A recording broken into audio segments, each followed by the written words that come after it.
IDSA, and the conference organizer for inviting me here, because this is my first time to come to India, and this opportunity gave me chance to see the external city, Delhi. Okay, so my topic of the presentation is the reforms of the international monetary system and East Asia perspective. The background of BPT is my campus, Sharma University. My presentation includes 4 parts. And the first one is East Asia's role and perspective in promoting the reform of the international monetary system. Then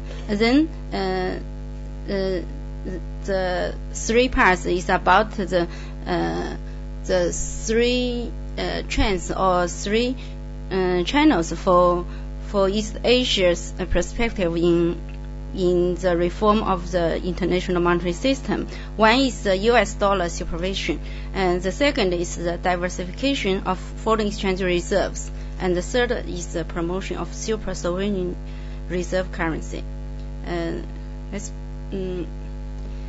So this is the first part. We all know that now the current international monetary system after 1970s is still the dollar-centered system. United States, U.S. dollar is the center of the system and is the key international monetary currency. The United States could benefit from this system a lot, but as a periphery of this system, East Asia countries has been, of course, East Asia countries, I think in some period we benefit from that also, but also from the East Asia financial crisis, we all know, East Asia country suffered a lot from that also.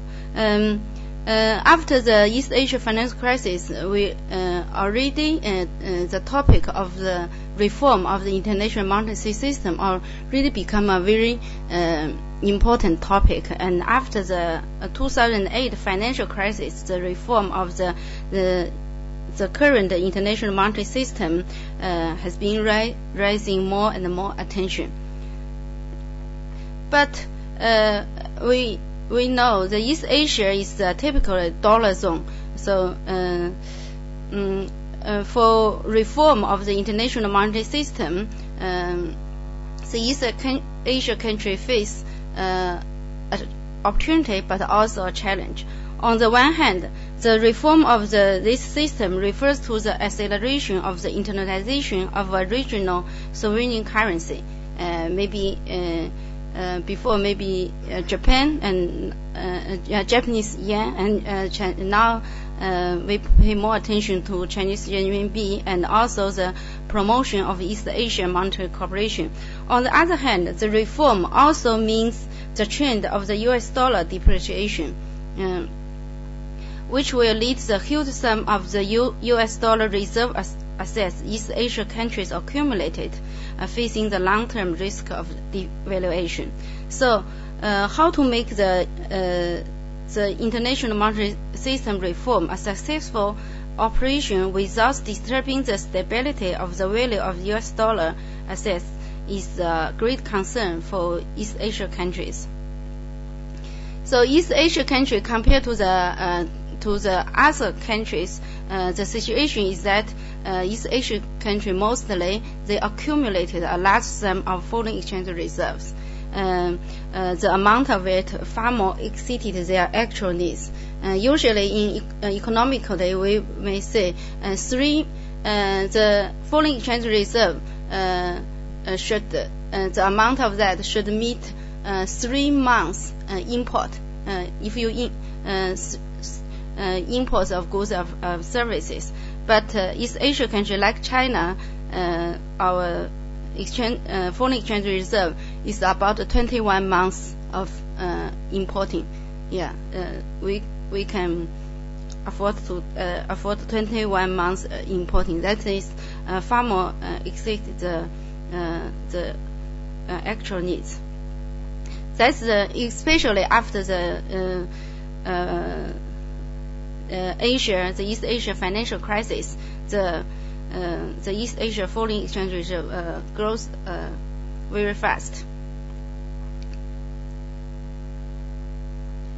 This table shows the dollar assets. So in the foreign exchange reserve, mostly the currency is U.S. dollar. So the currency asset held by East Asia countries is the amount is very big. Of course, the mostly China is the number one. So holding so huge amount of U.S. dollar reserve has led East Asia countries inevitably fall into the dollar trap, and confront with the following dilemma: if the current structure of the U.S. dollar-based reserve system is not innovated, they may fall even more deeply in the dollar trap. That means the East Asia's countries, their financial, their monetary policy, and also the whole financial environment is much more influenced by United States. But if the reform is too intense, they will suffer a great loss brought about by the depreciation of the U.S. dollar arising from the reform. So this is the situation East Asia country face. But what about the U.S. dollar?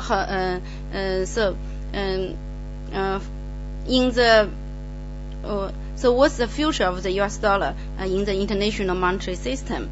In the medium and the long run, the depreciation of U.S. dollar is inevitable, because we know in U.S. dollar is the national currency. If we use the national currency to be the international currency, it must United States must have a current account deficit.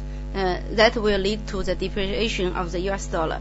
And also in the long run, the adjustment of the international monetary system pattern is certain. So the U.S. dollar status as the dominant reserve currency will be weakened. We all know U.S. dollar faces two twin deficits. One is the fiscal deficit, and also the second one is the current account deficit. So not just the Eurozone face the fiscal deficit, very serious fiscal deficit. The United States also the situation, the fiscal situation is also very severe. So we usually the criteria to evaluate the fiscal deficit is 3%. Fiscal deficit to GDP should be less than 3%, but now United States is about 10%. It just happened during the First World War and the Second World War. But however, in the short run, after the financial crisis, there's no economical foundation to push the adjustment of U.S. dollar status as international reserve currency. Compared to the other Eurozone and Japan, the U.S. Economic situation is is better than the other developed country, and especially the sovereign debt crisis now happened in Euro areas has casted a shadow on the euro, which is the biggest competitor to U.S. dollar. So that means in the long run, maybe the U.S. dollar will be depreciated, but in the short run, compared to the other currency, it's okay. So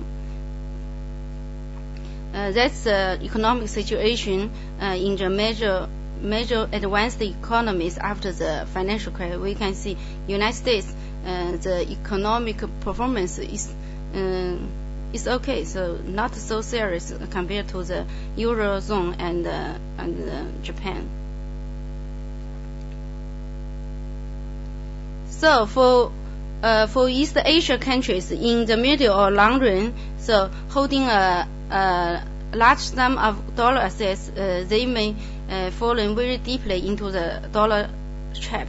So it needs a reform of the international monetary system urgently, but on the other hand, it also worries about the influence of these reforms will cause the depreciation of the dollar assets.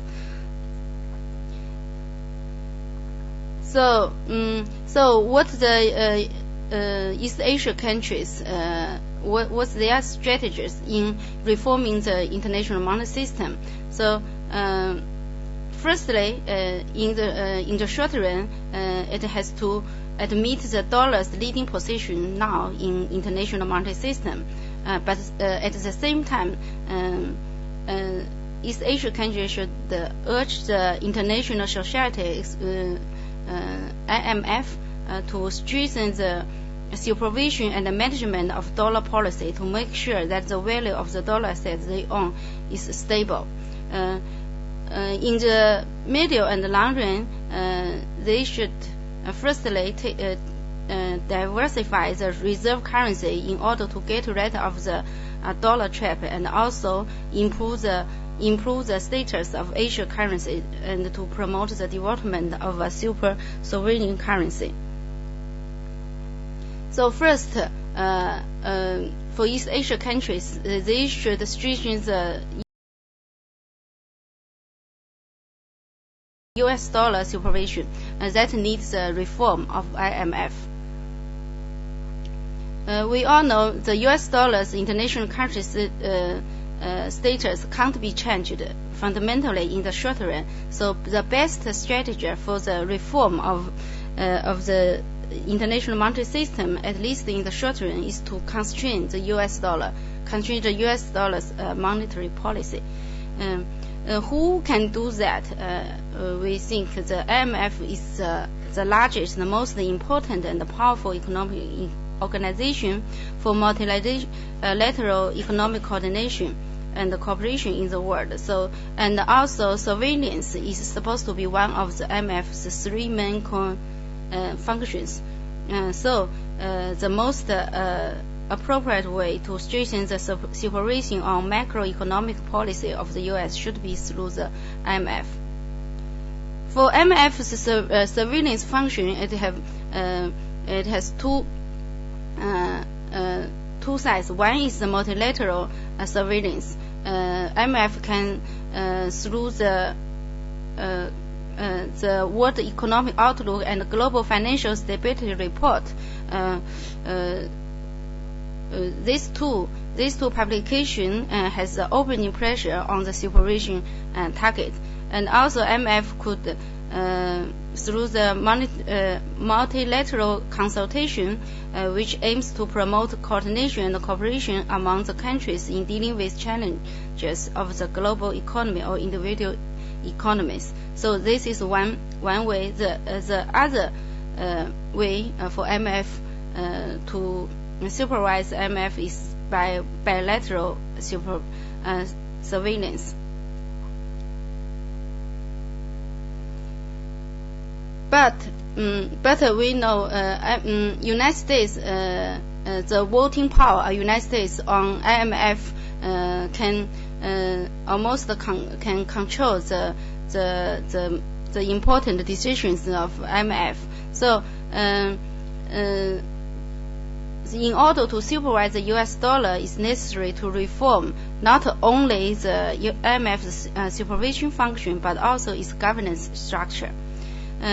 East Asia countries, either as a united economy entity or as individual countries, especially those emerging and developing economies, has very low share in IMF's quota comparing to their economy weight in the world economy.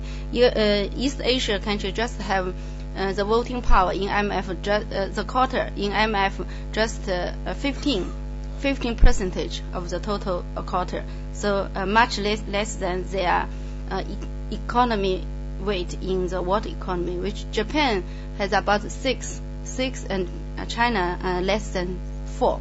the quarter of the total IMF quarter. That's East Asia's share in IMF's quarter. So supervision over the U.S. dollar should reflect the voice of East Asia, which requires an increase in the legitimacy and the voice of East Asia in the IMF. First, IMF should carry out the decision of governance structure reform launched in 2006 and raise East Asia's quarter and voting power in IMF. And secondly, in the long run, East Asia status should be upgraded in the IMF through the reform of the quarter formula, personal system, organization structure, and so on. So this is the first channel for East Asia countries to reform the international money system, which must through IMF to implement that. The second channel for East Asia countries is the diversification of foreign exchange reserve. This also means the East Asia currencies internationalization. For foreign exchange reserve currency diversification,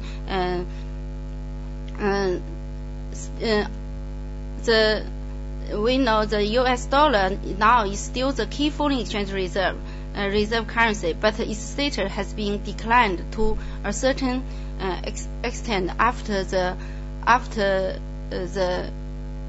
1999 the euro. So this table shows the currency composition of official foreign exchange reserve. That shows that the U.S. dollar dropped from 71 in 2000 to 61 in 2010. So 10 years, the percentage has been decreased about 10%. And especially for the emerging and developing country, their official foreign exchange reserve dropped for those U.S. dollar reserves dropped more from 73 to 56. So that means these emerging and developing countries, they now they hold less U.S. dollars than before. This is the currency composition of official foreign exchange reserve in China. Shows the same trend. Although the Chinese holding of foreign exchange reserve, the volume is become bigger, but the share of U.S. dollar assets decreased from 74 to 65. The diversification of the foreign exchange reserve also means that means we now holding less U.S. dollar, but also means East Asia countries should internationalization its own currency. For East Asia countries, the first international currency is yen, Japanese yen. Japanese yen has the highest degree of internationalization in Asia, but the yen's internationalization in the 21st century hasn't made much progress. Despite Japan made a great effort on that. We know the Japanese yen internationalization begins from 1980s. After the Asia financial crisis, inspired by the euro, Japan vigorously propelled the yen's internationalization in East Asia. But because Japan suffered from their economy decline in 1990s and also in the 21st century, so the yen's internationalization hasn't made good results. This is the ratio of yen asset to world foreign exchange reserve assets. So it has been decreased. Okay. then is the internationalization of renminbi. That's what especially after the financial crisis, China take a lot of measures for promoting the Chinese yuan and renminbi's internationalization. So such as bilateral currency swap agreement of renminbi cross-border settlement and allocation, and overseas issuing of renminbi denominated bonds. So we have done all this. Chinese reform, we all know, is like test, and we always first test in some region or in some sector, and then if the experiment is successful, then expanded to the other regions or other sectors. For Chinese renminbi internationalization is also the same. So we have taken some measures to implement that. And until now, it seems successful. But of course, for Chinese yuan is still international. We need a long time to implement that. Firstly, corresponding reform measures are needed in the process of the renminbi internationalization. And also in the process of the internationalization, the relationship between the market and the government should be appropriately handled, because now all the measures are pushed by the government, not the market. Is not the result of the market selection. Of course, the market also have some functions on that. But the government take a lot of measures to push that. The third one is the internationalization of the regional currency, which in order to promote the Asian monetary cooperation after the East Asia financial crisis, a regional monetary currency is also under design. The third channel of East Asia to promote the international monetary system reform is to promotion the super sovereign reserve currency. First of all, through being the most effective measures to promote to the reform of international monetary system is to issue the super sovereign reserve currency, but through being the most direct way, using a super sovereign currency to take the place of credit-based national currency is the most effective, and also is a very powerful weapon to restrain U.S. dollar. But in the reform, the function and the status of the super sovereign currency will be gradually strengthened. It can't be achieved very fast.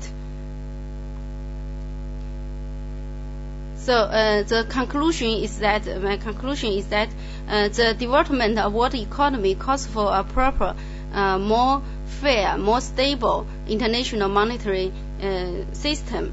According to GDP, East Asia has become an important pole in the world economy. It will surely play a more important role in the reform.